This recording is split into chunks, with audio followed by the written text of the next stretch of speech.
Baik teman-teman, topiknya tadi yang seperti saya sampaikan, behavioral economics. Nah, jadi ini adalah yang menemukan teorinya nih. Dan dia atau beliau ini punya buku, dan saya punya bukunya sih, bukunya keren juga. Namanya adalah Profesor Dan Ariely. Profesor Dan Ariely ini dia dari Duke University. Ya, ini orangnya. Kemudian ini bukunya nih, salah satunya nih. Judulnya adalah Predictably Irrational. Jadi predictably irrational, the hidden force that shape our decision. Jadi dia bilang ada kekuatan tersembunyi yang sebetulnya membentuk cara kita mengambil keputusan. Nah, jadi dia bilang gini, manusia itu logis gitu ya, rasional gitu ya. Tapi sebetulnya nggak semuanya objektif gitu. Jadi kita sebagai manusia ternyata punya begitu banyak bias. Ya, bias tuh artinya systematic thinking error. Jadi bias itu adalah sesuatu yang nggak objektif, ya, yang acap kita nggak sadarin dan membuat keputusan kita dalam banyak hal tuh jadi nggak objektif dan rasional. Jadi saya tuh selalu percaya ya, kunci orang jualan atau kunci menjadi sales itu adalah menyentuh hatinya, baru menyentuh pikirannya. Jadi orang tuh juga sama. Kalau dia beli barang, misalnya gini, mau beli apa? Mau beli iPhone 12 ya, iPhone 12 Pro Max, gitu ya. Harganya berapa? Harganya hampir 20 juta. Terus pikirannya mikir, gila beli HP 20 juta gitu ya. Oke. Saat kita mikir gitu, maka pikiran kita akan bilang, enggak lah, ngapain? Mendingan gue tambahin dikit, gue beli NMAX gitu ya, daripada iPhone 12 Pro Max, mendingan beli NMAX sekalian gitu ya, bisa dipakai naik motor gitu ya. Ini cuma disimpan di kantong. Tapi anehnya adalah lihat aja penjualan Apple sekarang. Tetap aja bagus. Banyak orang beli. Dan orang nggak bicara tentang harganya, tapi yang mereka dapetin yang tadi saya bilang tuh, si Y-nya dia dapat. Oh, kalau gue pakai iPhone tipe ini udah prestis akan sesuatu. Atau sama ada kayak beli Samsung tipe yang baru tuh, S berapa gitu ya, atau Note berapa, udah sama kan. Jadi orang-orang tuh kadang-kadang hanya perlu diteguhkan hatinya. Bener kok ini, udah nggak apa-apa. Mahal tapi worth it, mahal tapi udah jelas ini mah kameranya keren gitu ya. Siapa tahu kalau kita beli kamera asli juga nggak semahal itu misalnya harganya. Ya, kemudian dibenarkan sama pikiran. Ini yang dibilang oleh atau ilmunya behavioral economics, bahwa kadang-kadang kita tuh sering banget bias dan gak objektif.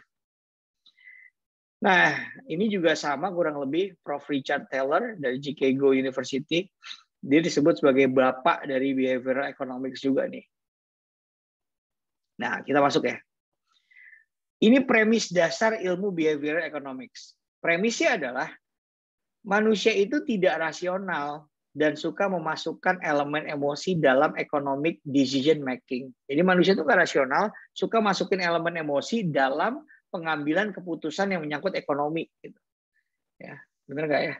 Mestinya sih begitu. Kita tuh sering banget sih melakukan ini. Premis itu apa sih? Premis adalah hal negatif tentang suatu objek. Itu premis ya. Jadi kalau balik ke sini, ini adalah premis dasarnya, berarti hal negatif ya tentang ini.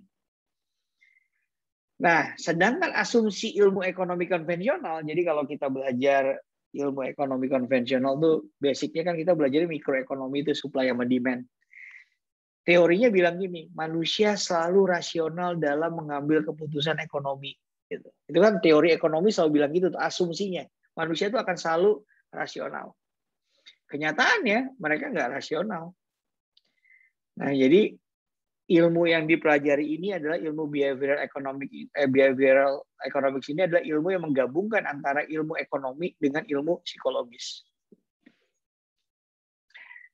Nah, kita bicara tentang error thinking. Tadi kita nyebut ya bahwa ternyata nggak rasional tuh manusia tuh, dia error thinking gitu ya.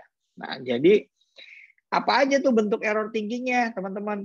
Ada 5 bentuk error pikiran kita. Yang kalau kita sebagai sales, kita bisa memanfaatkan keeroran ini untuk ngambil hatinya customer. Atau boleh jadi kita sebagai sales atau sebagai pembeli, kita sadar ya bahwa oh ya udahlah, ini nggak akan deal karena orangnya mikirnya aneh gitu ya. Kita bisa sadar karena kita memahami 5 hal ini. Hal pertama adalah yang namanya loss aversion ya. Apa itu? Nanti kita bahas. Yang kedua adalah endowment effect. Yang ketiga adalah confirmation bias. Yang keempat adalah herd behavior. Yang kelima adalah survivor bias. Yuk kita bahas satu persatu. Ini nomor 1 ya. Ini loss aversion. Loss aversion itu apa sih? Loss aversion adalah, singkatnya gini, gue takut rugi. Gue takut rugi. Jadi kalau dibilang gini, gue lebih takut rugi dibandingkan gue pengen untung. Nah, itulah loss aversion. Jadi penelitian atau studi ya, menunjukkan bahwa pain of loss, rasa takut akan kehilangan, itu rasanya double, ya, twice as strong as reward fell from a gain. Jadi dia bilang, jadi perasaan kita akan takut akan kehilangan sesuatu, itu rasanya tuh 2 kali lipat, ya, sakitnya atau kuatnya dibandingkan rasa kita pengen dapetin sesuatu. Jadi ini kayak orang mau judi ya, kayak orang mau judi. Nah, ini contohnya judi, sorry. Kayak orang mau judi. Mau nggak naruh duit 1 juta? Kalau ternyata lu menang, gitu ya, lu dapet 3 juta. Tapi kalau lu kalah, duit yang 1 juta tinggal 500.000. Tinggal 500.000. Orang ini mikir, wah gila kalau menang duitnya jadi 3 juta, 3 kali lipat. Tapi kalau kalah, itu jadinya hilang separuh uangnya. Gitu. Dan studi mengatakan bahwa banyak orang yang nggak berani ngambil keputusan itu. Jadi mendingan nggak usah dapat 2 kali lipat deh. Yang penting uang gue tetap daripada gue hilang. Nah, studi mengatakan bahwa loss aversion itu terjadi sama kita. Jadi mantranya adalah I hate losing more than winning. I hate losing more than I love winning. Jadi saya lebih takut kehilangan daripada mencintai kemenangan. Serem ya? So sad but true. Jadi ini nih kalau digambarin pakai grafik, jadi rasa sakit dia dari kehilangan, gitu teman-teman, mulai lebih tinggi gitu dibandingkan rasa pleasure atau kesenangan kita dapetin sesuatu. Ini yang disebut dengan nama loss aversion. Jadi hal ini menunjukkan kenapa mayoritas orang agak ragu untuk memulai usaha baru secara mandiri. Jadi, kenapa sih orang takut jadi entrepreneur? Kenapa sih orang takut main saham? Karena perasaan loss aversion tadi. Aduh, kalau gue misalnya jadi wirausaha, gue harus nyewa kios atau nyewa ruko, belum tentu laku, dagangan juga. Nah, walaupun mungkin ada potensi besar juga kalau kita bisa dapat. Itu yang namanya loss aversion. Salah satu yang menghambat orang untuk maju juga salah satunya adalah loss aversion. Nah, ini tadi analoginya teman-teman. Kalau kita punya duit, ya,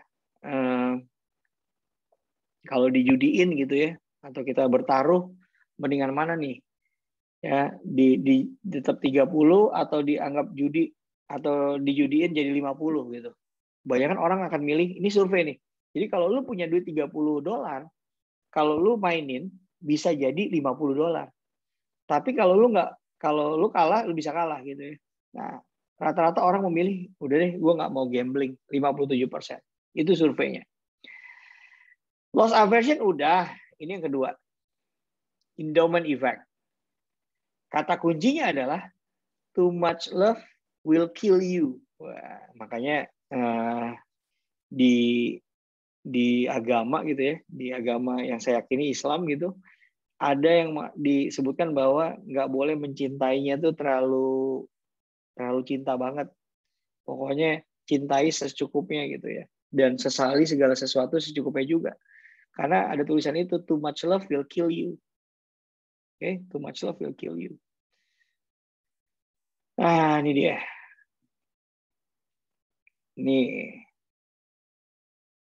Ini yang disebut dengan endowment effect.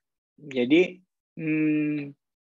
misalnya ya, people value an object they possess, gitu, much more than one.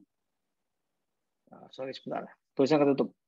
Jadi orang lebih menghargai barangnya atau lebih tergila-gila dengan barangnya, itu melebihi dari yang sebenarnya yang seharusnya gitu. Contoh. Harga payung tuh $5. Tapi karena ini payung kesayangan kamu, oh nggak bisa. Ini harga payungnya $45. Ini yang sering kejadian adalah sama orang yang punya motor atau punya mobil. Misalnya gini, kita punya mobil pertama kali. Bener-bener kita susah payah ngumpulin duitnya lah untuk mobil atau motor itu gitu. Dan motor mobil ini bersejarah banget. Dulu kita beli 200 juta misalnya. Sekarang setelah kita pakai 10 tahun, nilainya jadi cuma 50. Terus ada showroom nawar, Bu, saya beli ya sesuai harga pasar 50. Oh, nggak bisa.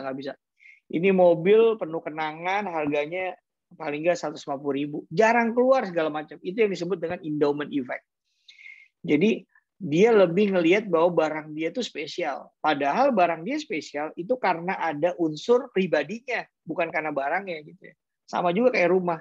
Wah, rumah ini penuh sejarah. Ya itu dari buat kita, tapi buat orang lain mereka nggak bisa ngelihat itu gitu loh. Jadi itulah yang rata-rata disebut dengan endowment effect. Sekarang masuk yang ketiga ya. Nah, yang ketiga adalah confirmation bias ya. Confirmation bias, nah ini yang sering terjadi nih teman-teman sampai hari ini. Saya kadang-kadang mau ketawa juga sih. Mantranya adalah pilihan gue yang paling hebat gitu. Dan hari ini masih terjadi, terutama setelah kejadian cebong dan kampret atau kadrun dengan cebong gitu ya. Lihat deh. Gara-gara kasus DKI, gara-gara masalah Pilpres, sampai hari ini sosial media masih terbelah antara kadrun sama kampret ini sampai hari ini gitu. Mau di Twitter, mau di Instagram, mau di mana-mana, baca aja komentar netizen. Setiap ada topik yang mencuat, rame. Setiap ada topik tentang ini, selalu ributnya ke sini gitu ya. Dan itu segala macam deh topiknya, nggak usah dibahas satu persatu ya. Mulai dari semua hal tentang Ahok, semua hal tentang Anies Baswedan, semua hal tentang Habib Rizik, semua hal tentang yang terakhir tuh Munarman yang kemarin ya. Nah jadi macam-macam deh. Ini yang sebetulnya bukan untuk didamaikan karena semua orang tuh sebetulnya udah punya pilihannya. Dan makanya saya juga nggak terlalu yakin dengan kampanye pemilu ya atau kampanye Pilpres karena semua orang pada dasarnya udah punya pilihannya. Jadi nggak ada gunanya kita ngasih tahu orang ini, lu beralih dong ke sini, nggak ada gunanya. Karena semua orang akan mencari informasi yang dia suka gitu.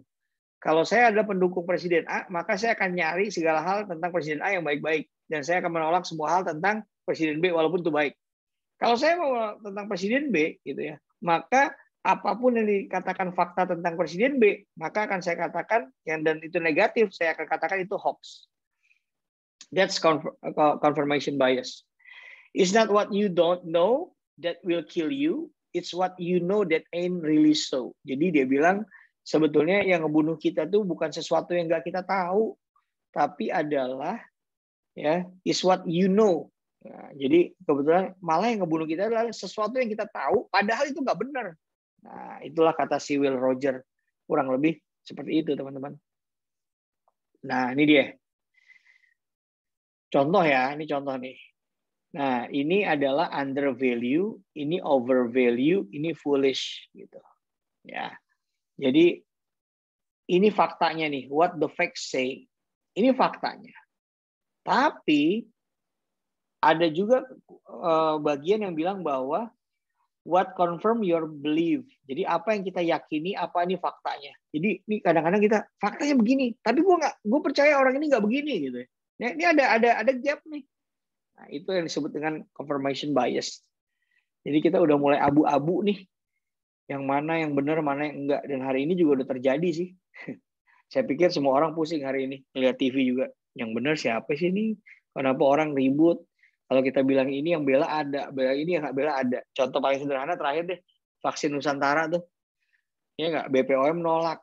Gitu kan. Tiba-tiba artis dukung. Artis dibully. Tiba-tiba sekarang TNI Panglima dukung. Yang mana nih? Kita jadi bingung gitu kan. Ada yang mendukung BPOM bilang bahwa udah dukung BPOM karena ini teruji klinis. Ada yang dukung vaksin Nusantara bilang bahwa BPOM udah disusupi nama kepentingan bisnis. Jadi pusing kita. Kita pun jadi bingung sebenarnya mau yang mana gitu. Nah, jadi what actually happen in the world gitu loh. Jadi sebenarnya yang terjadi di dunia ini tuh gede banget dan bisa dilihat dari berbagai macam perspektif. Hanya saja yang di cover sama media itu hanya sebagian kecil aja. Karena yang di cover sama media sebagian kecil, jadi kelihatannya masalah gitu. Ya banyak hal ya, banyak kasus-kasus terkait dengan SARA dan segala macam tuh yang sebenarnya nggak bagus bicara populasi, tapi bicaranya sampling gitu. Oh di sampling, oh ini jadi begini, jadi justifikasi untuk semua orang. Wah, ini yang terjadi teman-teman di kita. Jadi confirmation bias itu selalu bicara, gue benar, I'm right, and you are wrong, dan lu salah. Gitu. Selalu bicaranya begitu. Nah, jadi ini yang kurang lebih lah gambar-gambar ya. Ini awal-awal dari ribut-ribut.